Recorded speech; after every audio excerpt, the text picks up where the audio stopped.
Hi friends, my name is Chaitanya Pathya and welcome back to my YouTube channel. In this video, we are going to take a look at the preview of the fifth and final test of the 5-match test series which is currently going on between India and England, and both the teams have moved to the picturesque and the most beautiful stadium in the world without any doubt about it, the HPCA stadium, that is Himachal Pradesh Cricket Association stadium in Dharmshala, and it is the stadium which has the largest altitude in India at precisely 1457 feet, and I think so England management would like to think that they would have some kind of advantage because historically the conditions mimic here to the conditions that are prevalent in the English summer, but that is not going to be the case at all. Sorry for the England team management and the fans. The Dharmshala curator actually told the leading newspaper that the preparation and the texture of the pitch will be entirely decided by the Indian team management, that is head coach Rahul Dravid as well as the skipper Rohit Sharma, and he will lay out the pitch as per their instructions. Absolutely nothing wrong in it. India are the home team, so they have the right to exploit, or they have the right to make their pitch suitable according to India's strength. If this was in Lords or if this was in Oval, England's what you say, England's precedence could have taken over, and that pitch would have been according to the liking of the English team. But we are in India now. Speculation is that the pitch will start turning from the third day itself, not viciously like it did in the first test in Hyderabad, or even for that matter on the third or fourth day in Ranchi. But if when the third day starts, there will be ample of turn for the spinners if they hit the right areas. For the first 2 days, the pitch will held up pretty nicely. The same sort of template which was prevalent in the third test match in Rajkot would be more likely employed by the Indian team management in Dharmshala as well. Despite the fact that historically the curators have left quite an ample amount of grass on the pitch, it will be interesting to see if they cut down all the grass or if they decide to water the pitch ahead of the test match. So that decision solely rests with India. Hopefully the British press or the media doesn't cry or crib about it after England lose this test. So India, first of all, we will take a look at the home team, analyze what are their strengths and what are the sort of improvements that we actually need. We start as clear favorites in this test match with all due respect to England. I'm not saying that we should completely count out England out of the equation, because now they employ the baseball strategy. They are pretty efficient, but historically and in the past three test matches, the confidence of Team India is sky high, and England is currently, I think so, down and out, despite the fact that they are putting up a brave front in front of the media, not accepting their mistake, not accepting that they could have slightly tinkered their ideology of baseball a bit to gain success. But it is what it is, classic English behavior, blaming others and not accepting their own mistakes. Anyways, coming back to the Team India, our openers are good, quite settled. Rohit Sharma's form was actually a bit of a concern, but he hit his mojo in the third test as well as a crucial 55 runs in the fourth test match while chasing a tricky target of 192. Yashasvi Jaiswal, nothing more to add to it. He has been in the form of his life, and he just requires more run to get past Virat Kohli as the second highest run scorer in three or more test match history. So that is the milestone he will be looking forward to, but I don't think so such kind of milestone are in the back of mind of any of the player.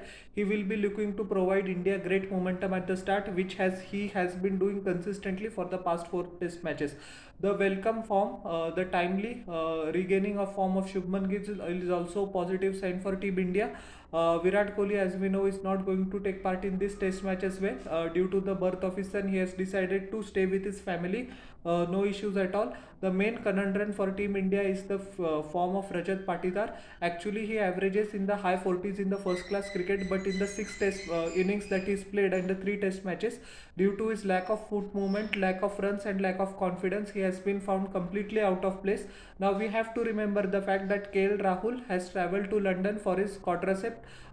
He's not going he for quadricep, not for the surgery, but he is going to take a expert opinion from the doctors or the specialist from London. He has got the permission from the NCA as well as the BCCI to go there. So BCCI Chief Selector Mr. Ajit Agarkar and his panel has named Rajat, I beg your pardon, Devdutt Padikkal, another talented left-hander batsman for Karnataka, as a replacement for KL Rahul. But it will be interesting to see if Rajat Patidar is exed and Devdutt Padikkal makes his test debut, which will make him the fifth debutant in this series. I think so that can be a world record of sorts. But anyways, in my personal opinion, Patidar should be rested. He should be sent back to the National Cricket Academy or to his state association, the MPCA, to work out on his flaws and come back a better batsman, because we know he has got 6 opportunities and 3 test matches to prove himself, but unfortunately he couldn't muster any sort of runs. But the style, the team management has this style that especially Mr. Rahul Dravid as well as the Rohit Sharma, the coach and the captain duo, give an extended run of matches to the players, and I won't be surprised if they decide to stick with Rajat Patidar in the end, but won't be surprised if they go with Devdutt Padikkal either. Rajat Patidar won't have any moral right to question the team management's decision because he has flopped in all the 6 innings that he has played currently. If he plays tomorrow, he will be definitely fighting for his place now. As we know, as I had said in my previous videos as well, that he needs to buckle up. The competition for places in the middle order in the test format in Team India is very cutthroat, and each failure actually sets you back apart for at least 4 or 5 months. So he needs to play for his career. Coming to the other batsman, Sarfaraz Khan has shown a fine temperament, couple of 50s in the his debut test matches. Although he couldn't perform up to expectation in the last test, good things are expected of him, and surely he has a excellent game against Spain. Hopefully he will turn out well. Dhruv Jurel, the man of the match in the Ranchi test, is the talk of the town. He also will be looking to improve upon his returns. His wicket keeping is world class as well. He has shown excellent temperament with the bat, so no worries at all for Team India in that department. Coming to the Indian bowlings, Jasprit Bumrah will definitely return to the playing 11. So the conundrum with Team India is to whether who will make way for Jasprit Bumrah. Will it be Akashdeep or will it be Mohammad Siraj? I think so. Akashdeep also impressed one and all with his debut, and he can extract excellent movement of the surface. So can Mohammad Siraj, but that is the conundrum that our team management fights itself into. We have a plethora of talents, and sometimes we need to take tough decisions. So it will be interesting to see who partners Jasprit Bumrah as the another fast bowler. Will it be Mohammad Siraj or will it be Akashdeep? Our spin department is absolutely settled. Ravichandran Ashwin will become the 14th Test cricketer in the history of India to play 100 Test matches, and the first one from Tamil Nadu. So congratulations to R. Ashwin. It has been a journey which has not been easy most of the times. Due to injury and due to team combination, he actually missed quite a few overseas tests, which I am sure if he would have played would have definitely displayed his talent. But that doesn't take away from the fine bowler that he is. He's a world class bowler. I think he's the best spin bowler in the world currently, ahead of Nathan Lyon as well, and ahead of Ravindra Jadeja as well. Jadeja Ashwin tomorrow is going to be the Jodi to look out for. Kuldeep Yadav will also return to the playing 11 from the 4th test match. He has bowled wonderfully well. In my humble opinion, he has been the bowler of the tournament for Team India, ahead of Jasprit Bumrah, and it is also the crown in 2017, in where he actually made his test debut against Australia. So quite a lot of fun memories for Kuldeep Yadav of this ground. So hopefully he turns up tomorrow well, and in the 2017 series, I beg your pardon. So hopefully tomorrow he turns up well and continues his impressive performances. Now coming to the England, they have named their starting lineup a couple of hours ago. Just one change. Mark Wood is drafted back into the place of Ollie Robinson, and Ollie Robinson couldn't bowl according to his potential in the 4th test match. There were speculation that James Anderson will be rested as a result of workload management, but that was a good decision by the English lineup. As we know that many times we think that this is going to be the last Indian tour of James Anderson in the test format, but that doesn't happen. So who knows, tomorrow he might be playing his last test match in India, or he might return in 2 or 3 years time as well. We never know with Jimmy. He will turn 42 later this year, and the kind of absolute mind-boggling fitness that he has, you cannot rule out another James Anderson return to Team India. for test matches, but it looks highly unlikely. But tomorrow will also be the occasion. James Anderson, I think, just needs one or two scalps for the completion of 700 test wickets. He will be the first bowler in the history of test cricket to achieve that milestone, and he will definitely get there, no doubt about it. And it is a testament to his grit, determination, skill and courage that he's still going strong at this age. As we know that his contemporary Stuart Broad has actually taken retirement at just 36 or 37 years of age. So salute to James Anderson, and it will be a pretty historic moment for test cricket.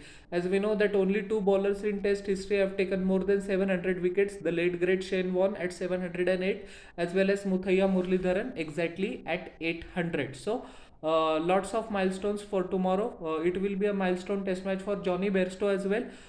He is also playing his 100th test match now. Predominantly, many people think of Johnny Bairstow as struggling in test cricket or as a predominantly a white ball batsman, that is the T20 and the ODI format. But he has also reinvented himself after the advent of baseball. Although he has been completely flopped on this tour, but the team management, head coach Brendan McCullum is consistently backing him to come good. That's why a talented player like Dan Lawrence isn't finding a place in the playing 11. So it is high time that Johnny Bairstow justify the faith of Ben Stokes as well as Brendan McCullum to score some runs to regain his confidence, and it will definitely be a feel good moment because he is one of the few cricketers to represent Test England in 100 times. Tomorrow is going to be his 100th cap, so hoping it will be special from his perspective. Giving the England openers Ben Duckett as well as Zach Rowley has played brilliantly well. The problem with both of them is that they actually throw away their wicket despite getting good starts, so they will be looking to rectify their mistakes. Joe Root has found his mojo with a magnificent 100. England would be hoping that he carries on in this test match to get a famous win against India. Uh, Ben Stokes has disappointed with the bat as well. As we know that due to the knee surgery, he is playing as a specialist batsman. Although his captaincy has been very brilliant, despite the fact of the has been very brilliant, but he has been neglecting some basic issues while fielding. That have costed England so far. So hopefully he does captaincy in the right frame of mind. Hopefully for England that he should turn up with the bat because he isn't contributing as a bowler. His fielding has been world class. That's what you expect with Ben Stokes. But it's the bat which he has come up short against. He has just scored 150 in this series, which is very low for the potential and the kind of batsman that Ben Stokes is.